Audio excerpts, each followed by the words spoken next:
तो rate law equation हम लोग डिस्कस कर रहे थे। 2 मिनट वापस से हमें उस चीज़ को रिवाइज करना पड़ेगा क्योंकि मैं बार बार बोल रहा हूँ, बहुत ज़्यादा कन्फ्यूजिंग रहती है। जैसे इक्वेशन आपको दी है AA + BB गिव्स C, ठीक। इसको आप लिखते हैं rate is proportional to A⁴A and B⁴B। यदि आप ऐसा लिख रहे हैं A⁴A एंड B⁴B तो आप रिप्रेजेंट कर रहे हैं लॉ ऑफ मास एक्शन। क्या रिप्रेजेंट कर रहे हैं? Law of mass action represent कर रहे हैं, ठीक। ये स्मॉल a और स्मॉल b जो हैं बैलेंस्ड केमिकल इक्वेशन में इन पर्टिकुलर रिएक्टेंट के नंबर ऑफ मोल्स हैं, ठीक। पर ये जो a और b हैं जरूरी नहीं कि एक्सपेरिमेंट से भी ये सेम आए, स्मॉल a और स्मॉल b। तो इस रेट को लिखने का एक और तरीका होता है, rate is proportional to A⁴P and B⁴Q। Clear? या रेट को मैं इंस्टेंटेनियस रेट के फॉर्म में रिप्रेजेंट कर दूं तो -dx/dt is equal to K A⁴P and B⁴Q। Is it clear? जब आप ऐसा रिप्रेजेंट करते हैं तो ये कहलाती है रेट लॉ इक्वेशन, ठीक है। बहुत ध्यान से सुन लीजिए, what is the difference between law of mass action and rate law equation? In presentation of law of mass action the power of particular reactant are just similar to number of moles or stoichiometric coefficient of that particular reactant in balanced chemical equation. But in rate law equation the power of a particular reactant always determined with the help of experiment, and these powers may be similar to number of moles of balanced chemical equation or not similar to. Clear? तो ये मैंने आपको definition बोल करके बता दी।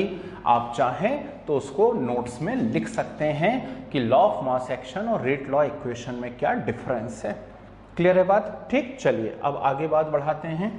यहीं पर मैं अब आपको 2 बातें बता रहा हूं। पहला जो कंसेप्ट मैं आपको बता रहा हूं वो है रेट कांस्टेंट, और रेट कांस्टेंट के बाद अगली चीज मैं आपको बताऊंगा ऑर्डर ऑफ रिएक्शन। और दोनों निकलेंगे किससे? दोनों निकलेंगे रेट लॉ इक्वेशन से ही। समझ रहे हैं बात को? ठीक है ना। तो क्या होने वाला है यहां पर, रेट कांस्टेंट की यदि मैं बात करता हूं, मान लीजिए रिएक्टेंट के कंसंट्रेशन में यूनिट ले लो, ठीक। बोथ रिएक्टेंट जो हैं, दोनों रिएक्टेंट्स जो हैं उनके कंसंट्रेशन में कैसे ले लूं? यूनिट कंसंट्रेशन ले लूं। यदि यूनिट कंसंट्रेशन में ले लेता हूं तो -dx/dt इज इक्वल टू क्या हो जाएगा? K। क्लियर? तो रेट कांस्टेंट किसके इक्वल हो गया? रेट ऑफ रिएक्शन के इक्वल हो गया, ठीक है ना। Rate constant rate of reaction के इक्वल हो गया जब रिएक्टेंट का कंसंट्रेशन हमने कितना लिया हुआ है? यूनिट कंसंट्रेशन लिया हुआ है। आ रही है बात समझ में? ठीक। तो हम क्या बोलेंगे जरा ध्यान से सुनिएगा। Rate of reaction for unit concentration of reactant, rate of reaction for unit concentration of reactant is known as rate constant, and it is also known as velocity constant and also known as specific reaction rate। ठीक, क्यों बोल रहे हैं specific reaction rate? क्योंकि concentration of reactant कैसा लिया है? Unit. Clear? तो पूरा स्टेटमेंट वापस से सुन लीजिए जरा ध्यान से।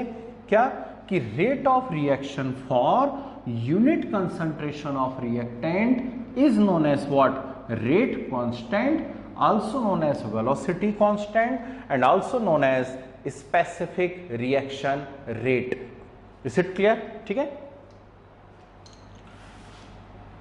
अब हम यहां पर बात करते हैं कि जो हमने लिया हुआ है रेट कांस्टेंट जो लिया हुआ है, इस रेट कांस्टेंट की क्या क्या कैरेक्टरिस्टिक्स होती हैं।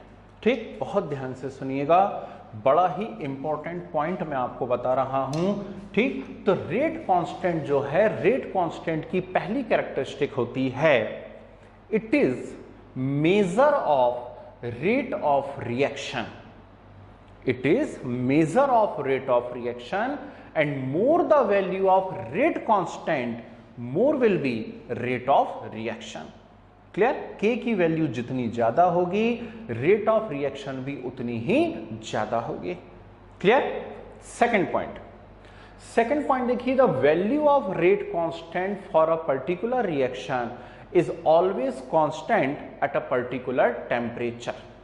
क्या? The value of rate constant for a particular reaction is always constant at a particular temperature. Clear? तीसरी बात और सबसे इंपॉर्टेंट बात बस यही है, the value of rate constant depends only and only on temperature. The value of rate constant depends only and only on temperature. Clear? तो इसी बात को हम नेक्स्ट पॉइंट में ऐसा भी बोल सकते हैं, the value of rate constant not depends on concentration of reactant. The value of rate constant not depends on concentration of reactant. समझ रहे हैं बात को?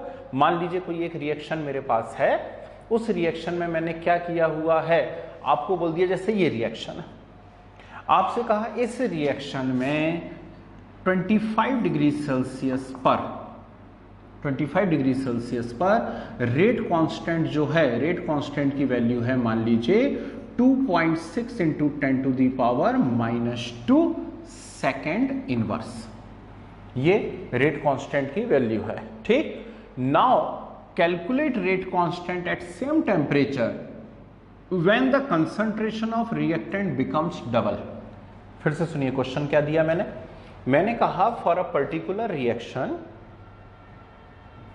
The value of rate constant at 25 degree Celsius is this 2.6 into 10 power -2 second inverse. Now calculate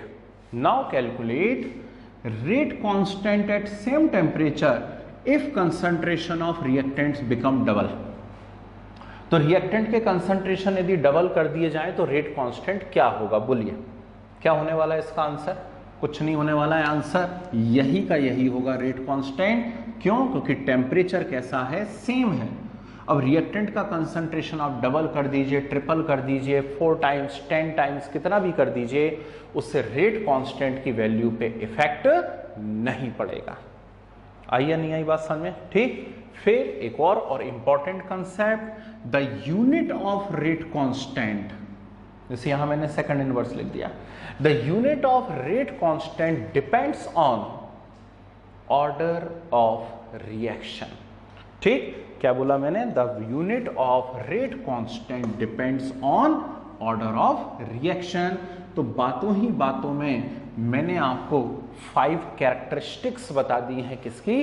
rate constant या specific reaction rate की। Clear? इसे आपको notes में लिखना है बहुत ही बढ़िया तरीके से, क्योंकि इंपॉर्टेंट बात है। ठीक, तो हम सीख रहे हैं rate law equation. Rate law equation से हमने सीखा कि रेट कांस्टेंट क्या होता है, कैसे उसको रिप्रेजेंट करते हैं, क्या उसकी कैरेक्टरिस्टिक्स है। ठीक है, अब अगली बात जो मैं आपको सिखाने जा रहा हूं वो है इसमें order of reaction.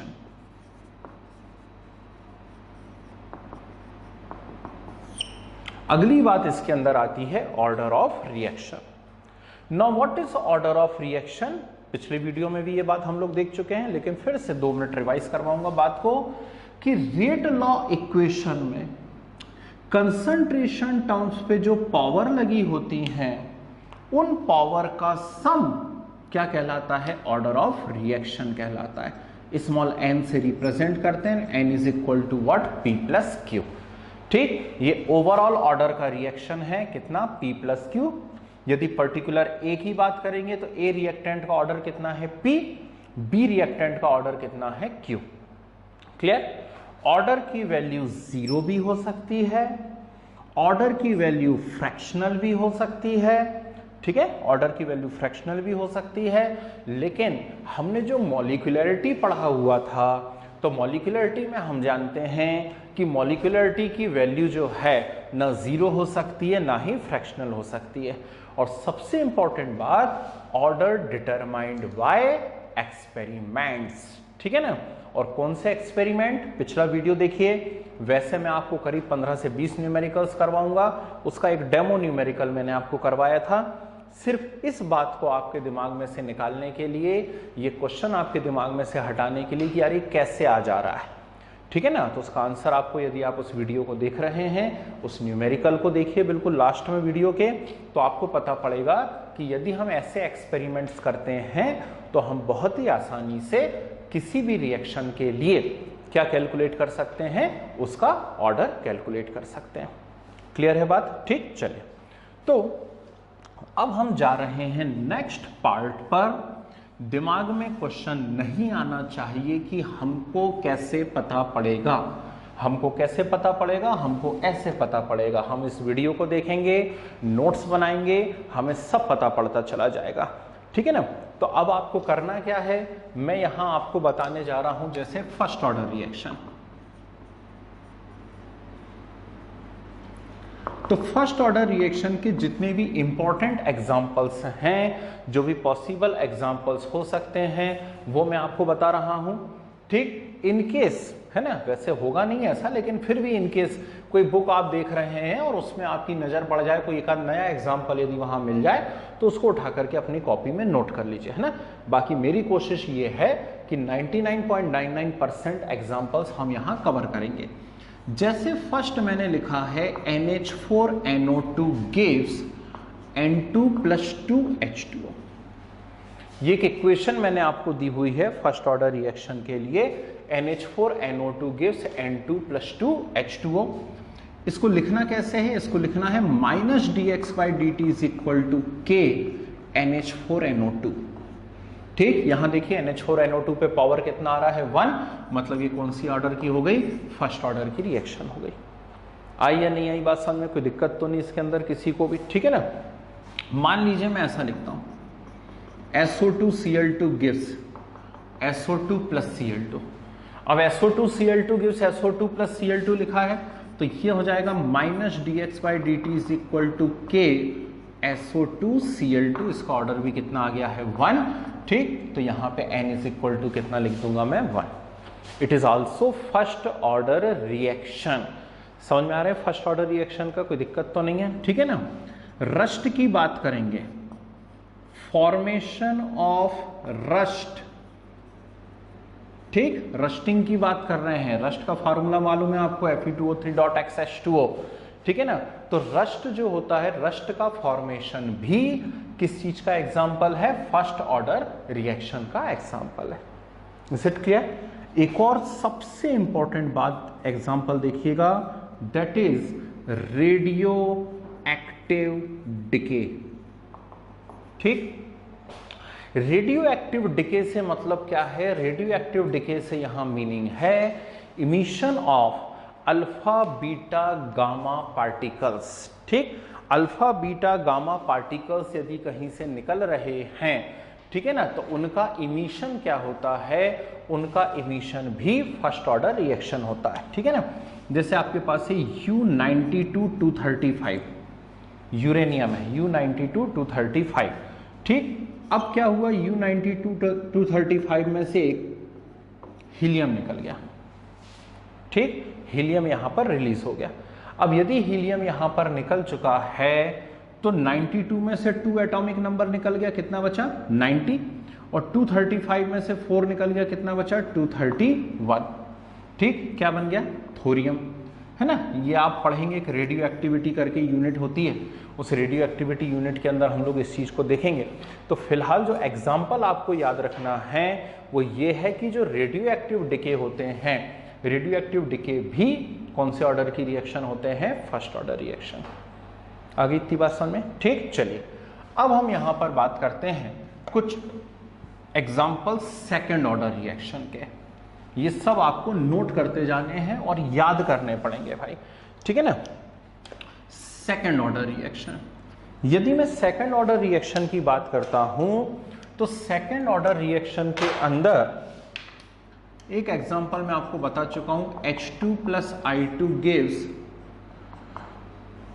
2HI। H2 plus I2 gives 2HI। अब इसको कैसे लिखोगे, आप लिखेंगे minus dx by D T is equal to k H2 to the power 1 and I2 to the power 1। Clear. तो इसका ऑर्डर यदि आ रहा है तो 1 प्लस 1 इज इक्वल टू क्या आ गया 2। तो कौन से ऑर्डर की रिएक्शन हो गई, ये सेकेंड ऑर्डर की रिएक्शन हो गई। ठीक, सेकेंड एग्जांपल हो गया NO plus O3 gives NO2 plus O2। तो NO plus O3 gives NO2 plus O2 मैंने यहां पर लिखा हुआ है, मान लीजिए। अब इसमें क्या हो जाएगा, तो minus dx by D T is equal to k NO to the power 1 and O3 to the power 1।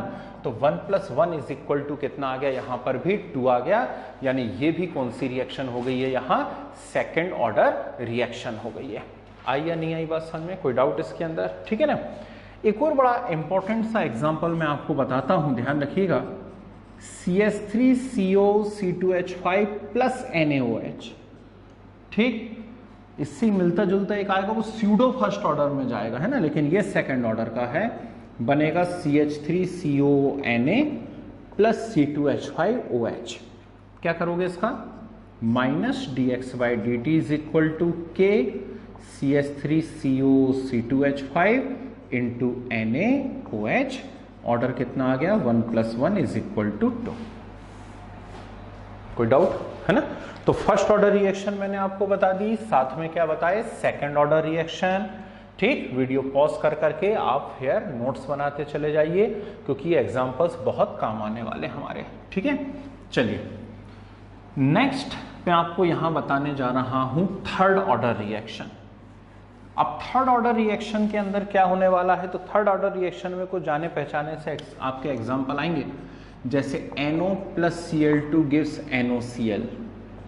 यदि मैं इसको बैलेंस करता हूं तो ये बैलेंस हो गई, ठीक, minus dx by D T is equal to k NO to the power 2 and Cl2 to the power 1। तो n is equal to 2 plus 1 that is equal to 3। Clear है बात, ठीक। एक और एग्जांपल की हम बात कर सकते हैं, NO plus O2 gives NO2। तो minus dx by D T is equal to k NO into O2, ठीक है ना। अब NO इंटू O2 यदि हो रहा है, रिएक्शन बैलेंस है क्या, यहां पर रिएक्शन बैलेंस नहीं है, तो पहले बैलेंस कर लेते हैं। अब हो गई बैलेंस, तो NO पे कितने का पावर आ जाएगा, 2, तो 2 प्लस 1 इज इक्वल टू 3। ये हो गई आपकी third order reaction, reaction of third order. Clear. अब फर्स्ट ऑर्डर को देखो, सेकंड ऑर्डर को देखो, थर्ड ऑर्डर को देखो, इन सभी में आपको एक बात नजर आ रही है कि जिस नंबर से मल्टीप्लाई हो रहा है उसी का क्या हो रहा है, पावर लग रहा है। ठीक, तो ये मैं बात आपको बता भी चुका था कि P may be equal to small a and Q may be equal to small b। ठीक, जैसा दिख रहा है वैसा हो सकता है ना। एक और एग्जांपल देखते हैं, जैसे फोर्थ ऑर्डर रिएक्शन। अब फोर्थ ऑर्डर रिएक्शन की यदि मैं बात करता हूं, इससे बिल्कुल घोंट लेना, कॉम्पिटिटिव के लिए बड़ा इंपॉर्टेंट है और इसका एक अकेला ही एग्जांपल है। क्या एग्जांपल है, 4 KClO3 gives 3 KClO4 plus KCl, ठीक है ना, पोटेशियम क्लोरेट। क्या नाम है इसका, पोटेशियम क्लोरेट, ठीक है ना, और ये है पोटेशियम परक्लोरेट। तो ये थर्मल डिसोसिएशन इसका हो रहा है, और इसका थर्मल डिसोसिएशन एग्जांपल है फोर्थ ऑर्डर रिएक्शन का। तो minus dx by D T is equal to K KClO3 to the power 4। Clear. तो first order, second order, third order, fourth order, ये मैंने आपको यहां बता दिया। इन सभी में जिस नंबर से मल्टीप्लाई था रिएक्टेंट में, मतलब रिएक्टेंट के जितने मोल्स थे उसी की क्या लग रही थी, पावर लग रही थी, ठीक है ना। अब समस्याएं कहां से चालू होती हैं, चलिए उसे डिस्कस करते हैं हम लोग। तो समस्याएं यहां से चालू होती हैं जब मैं आपके सामने लिख देता हूं जीरो ऑर्डर रिएक्शन।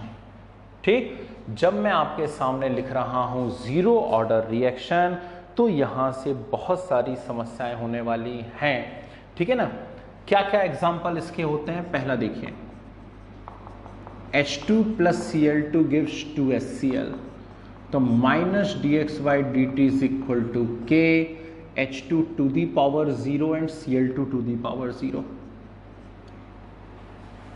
ठीक, क्या मतलब क्या है इसका, उसे समझो बात को। ये जीरो की पावर का मीनिंग क्या है? यहां जीरो की पावर का मीनिंग है कि rate of reaction in particular reactant के कंसंट्रेशन पे डिपेंड नहीं कर रही। ठीक, फिर से सुन लीजिए, rate of reaction in particular reactant के कंसंट्रेशन पे डिपेंड नहीं करती। और जब रेट किसी रिएक्टेंट के कंसंट्रेशन पे डिपेंड नहीं करती है तो उसका हम ऑर्डर कितना लिया करते हैं? जीरो। फिर से सुन लीजिए, जब रेट किसी भी रिएक्टेंट के कंसंट्रेशन पे डिपेंड नहीं करती है, जब रेट किसी रिएक्टेंट के कंसंट्रेशन पे डिपेंड नहीं करती है तो उसका ऑर्डर हम कितना लिया करते हैं? उस रिएक्टेंट का ऑर्डर हम कितना लिया करते हैं? जीरो। क्लियर? एक और एग्जांपल बताता हूं, जैसे 2NH3 प्लेटिनम की प्रेजेंस में गिव्स N2 + 3H2। अब ये रिएक्शन दिख रही है, हमें क्या नजर आ रहा है इसमें? Minus dx/dt is equal to k। NH3 to the power 2 होना चाहिए, लेकिन NH3 टू दी पावर कितना हो जाता है? 0। है ना इंटरेस्टिंग? टेंशन तो नहीं हो रही देख देख कर? काय की टेंशन हो रही भाई? है, अब ये मत बोल देना कोई भी, नहीं तो सोच लेना वीडियो में घुस करके आ जाऊंगा वहां पे पिटाई करने के लिए। है, बिल्कुल मत बोल देना कि ये कहां से आ गया जीरो और हमें कैसे समझ में आएगा। अरे यार, कितनी बार बताऊं भाई, ये एक्सपेरिमेंट से निकल रहा है। ठीक है, NH3 के कंसंट्रेशन पर इस रिएक्शन की रेट डिपेंड नहीं कर रही है। ठीक है ना, अब ये मत बोलना हमें कैसे पता पड़ेगा। अरे पढ़ो ना, याद करो ना। ठीक है ना, कोरोना कोरोना मत करो, याद करो। ठीक, क्या याद करोगे? इस एग्जाम्पल को याद करो, इस एग्जाम्पल को याद करो कि ये किसके एग्जाम्पल्स हैं? जीरो ऑर्डर के एग्जाम्पल्स हैं। ठीक है ना, एक और बता सकता हूं मैं यहां पर, ये भी बहुत प्यारा एग्जाम्पल है। 2HI gives H2 + I2। ध्यान से सुनो, अब इंटरेस्टिंग बात बताता हूं। इस रिएक्शन को दो टाइप से लिख सकते हैं। यदि ऐसा लिखा इस रिएक्शन को मैंने, ठीक है ना, और गोल्ड की प्रेजेंस यहां कर दी, तो ये होगा minus dx/dt is equal to k HI to the power 0। Gold की प्रेजेंस में यदि HI का थर्मल डिकम्पोजिशन हो रहा है तो वो कौन से ऑर्डर की रिएक्शन होती है? जीरो ऑर्डर की। पर सेम रिएक्शन यदि गोल्ड की एब्सेंस में हो जाए, 2HI गिव्स H2 + I2, बस इसका ऐसी नॉर्मल थर्मल डिकम्पोजिशन हो जाए, गोल्ड की प्रेजेंस नहीं है, तो अब क्या होगा? Minus dx/dt is equal to k HI to the power 2।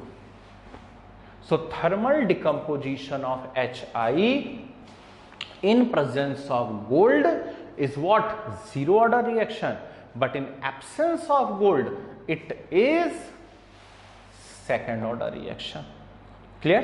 तो ये कुछ बड़े ही इंपॉर्टेंट से एग्जाम्पल्स हैं जीरो ऑर्डर रिएक्शन के, जो हमें अच्छे से याद रखने चाहिए। क्लियर है बात? ठीक है ना। चलिए, अब मैं आपको एक और बहुत प्यारी सी और बड़ी ही इंपॉर्टेंट बात बताने जा रहा हूं, that is pseudo first order reaction. ठीक, या स्यूडो फर्स्ट ऑर्डर रिएक्शन। इसका मतलब क्या होता है? स्यूडो। ठीक, स्यूडो मीन्स क्या? चल झूठा है। चल झूठा से मतलब क्या है? ठीक, चल झूठा से मतलब है फॉल्स है, जो दिख रहा है वो नहीं है। है ना, मैथ्स वाले समझते हैं, जब अमीबा पढ़ते हैं आप लोग मैथ्स में, ठीक, डिफरेंशिएशन यूनिट में, तो अमीबा के अंदर आप लोग क्या पढ़ते हैं, अमीबा के जो पैर होते हैं वो कहलाते हैं स्यूडोपोडिया, है ना। तो स्यूडोपोडिया ने झूठे पैर, ठीक। बायो वाले पहली बार सुन रहे होंगे ये टर्म, मैथ्स वालों को तो आता रहता है, जब जब आप डिफरेंशिएशन इंटीग्रेशन करते हैं तब अमीबा तो आता ही है ना। तो स्यूडो फर्स्ट ऑर्डर से मतलब क्या है, एक एग्जांपल करके बताता हूं। जैसे CH3COC2H5 plus H2O gives CH3COH plus C2H5OH। इससे मिलता जुलता कुछ अभी किया था हमने, वहां हमने NaOH लिया हुआ था, वो कौन से ऑर्डर की रिएक्शन थी, सेकेंड ऑर्डर की रिएक्शन थी। ये कुछ और ही है। एक और एग्जांपल लो, C12H22O11 plus H2O gives C6H12O6 C6H12O6, ठीक है ना। जिन भी बच्चों ने बायोमॉलिक्यूल के मेरे वीडियोस देखे हुए हैं, तो बायोमॉलिक्यूल के यदि आपने वीडियोस देखे हुए हैं, उसके अंदर मैंने इन्वर्शन ऑफ केन शुगर बताया है, ठीक। तो इन्वर्शन ऑफ केन शुगर नहीं देखा हुआ है तो अब देख लीजिए, पब्लिक करके रखा हुआ उन वीडियोस को मैंने, ठीक है ना। तो इन्वर्शन ऑफ केन शुगर है, ये भी उसका एग्जाम्पल हो सकता है। अब इसमें क्या लिखोगे आप, ध्यान से देखते रहना। आप लिखोगे -dx/dt is equal to K CH3COC2H5 into H2। CH3COC2H5 पे 1 की पावर दिख रही है, H2O पे 1 की पावर दिख रही है, तो मुझे क्या नजर आ रहा है, 1 + 1 इक्वल टू कितना हो जाना चाहिए, 2, ठीक है ना। तो ये तो कौन से ऑर्डर की दिखनी चाहिए मुझे, सेकंड ऑर्डर की।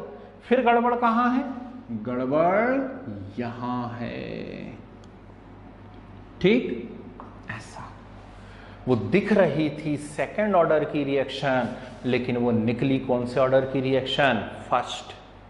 झूठी है, स्यूडो है, दिखने में सेकंड थी, निकल कौन सी रही है, फर्स्ट निकल रही है यहां पर, ठीक है ना।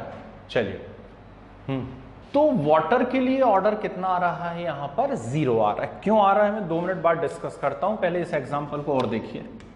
यहां पे क्या होना था, यहां होना था -dx/dt is equal to K C12H22O11 into H2O। फिर ऑर्डर कितना दिख रहा था इसका ऑर्डर मुझे दिख रहा था 1 + 1 इज इक्वल टू 2, ठीक। इस पे भी 1 का पावर, इस पे भी 1 का पावर। लेकिन जब मैंने एक्सपेरिमेंट करे तो पता पड़ा ये तो ऐसा हो गया, हाँ, दिख रहा है सेकंड ऑर्डर, आ रहा है first order, that's why it is pseudo first order, ठीक। इसीलिए ये कौन से ऑर्डर के कहलाते हैं, स्यूडो फर्स्ट ऑर्डर के कहलाते हैं, दोनों के दोनों। ध्यान रखिएगा इस बात का, ठीक है ना। अब इसमें होना क्या है, चलिए अगली बात को याद रख लेते हैं हम लोग और अच्छे से समझने की कोशिश करते हैं कि ऐसा हो क्यों रहा है, ठीक। ये एग्जाम्पल तो आपके लिए थोड़ा सा अजीब है ना, इससे मैं बताने की कोशिश करता हूँ। घर में है सभी लोग, ठीक। जब ये लेक्चर आपका खत्म हो जाए, नोट्स वोट्स बन जाए, है ना, तो आप लोग थक जाएंगे, नेचुरली थक जाएंगे, तो थोड़ा सा आप शरबत पीने की कोशिश करिए। कैसे शरबत बनाना है उसकी मेथड मैं सिखाता हूँ, जरा ध्यान से सुनो। एक कटोरी में पानी लो, आधी चम्मच शुगर ले लो, ठीक है। आधी चम्मच शुगर को उस कटोरी भर पानी में घोलो। फिर एक ग्लास में पानी ले लो, है ना, देखते जाना, मेजरमेंट बताने की कोशिश कर रहा हूँ। उसके अंदर आधी चम्मच शक्कर घोलो बढ़िया तरीके से। फिर एक लोटे में पानी ले लो, लोटा समझते हो ना, लोटा, है ना, लोटे के अंदर पानी ले लो और आधी चम्मच शक्कर उसके अंदर घोलने की कोशिश करो। अच्छा, एक बाल्टी में पानी ले लो, आप तो मोहल्ले को पिलाएंगे। एक बाल्टी में पानी ले लो, आधी चम्मच शुगर उसके अंदर घोलने की कोशिश करो। अच्छा छोड़ो, एक ड्रम में पानी ले लो, ड्रम के अंदर पानी ले लो और आधी चम्मच शुगर उसके अंदर घोलने की कोशिश करो। मेरा क्वेश्चन ये है कि सबसे तेजी से शुगर किस में डिसॉल्व होगी, उस कटोरी भर पानी में, या आधा गिलास पानी में, या लोटे में, या फिर बाल्टी में, या फिर ड्रम में, बताइए। हैं, सबके अलग अलग आंसर आ रहे होंगे, ठीक। कोई साइंटिस्ट बैठा हुआ होगा, वो बोल रहा होगा कि ड्रम में बहुत तेजी से डिसॉल्व हो जाएगी, ठीक है ना। कोई एक और नासा का साइंटिस्ट बैठा हुआ होगा, वो बोल रहा होगा कटोरी में पहले डिसॉल्व हो जाएगी, है। ऐसा कुछ नहीं होने वाला है। जब वाटर का अमाउंट एक पर्टिकुलर अमाउंट से ज़्यादा हो जाएगा तो फिर वाटर शुगर के इन्वर्शन या हाइड्रोलाइसिस या डिसॉल्व होने पर इफेक्ट नहीं डालेगा। और मैं बार बार क्या बोल रहा हूं, जब कोई रिएक्टेंट रिएक्शन के रेट पर इफेक्ट नहीं डालता है तो उसका ऑर्डर कितना ले लिया जाता है, 0 ले लिया जाता है। यही कारण है कि इन दोनों रिएक्शन में सॉल्वेंट, क्यों, क्योंकि वो एक्सेस में हो गया है, वो रेट को इफेक्ट नहीं कर रहा है, इसलिए सॉल्वेंट का ऑर्डर कितना ले लिया है हमने, 0 ले लिया है। आई या नहीं आई बात समझ में, कोई दिक्कत तो नहीं इसके अंदर, ठीक है ना। आप एक और एग्जांपल जाना पहचाना है, जैसे आप एल्कीन ले लीजिए और एल्कीन का हाइड्रोजनेशन कराइए निकिल की प्रेजेंस में।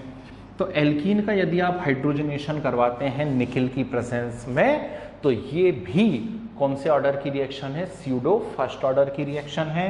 क्यों है स्यूडो फर्स्ट ऑर्डर की रिएक्शन, क्योंकि इसमें जो हाइड्रोजन का अमाउंट है वो रेट ऑफ रिएक्शन पे इफेक्ट नहीं डालता है। क्लियर। तो हमने first order, second order, third order, fourth order, 0 order और साथ में सीख लिया है स्यूडो फर्स्ट ऑर्डर। क्लियर है बात, ठीक।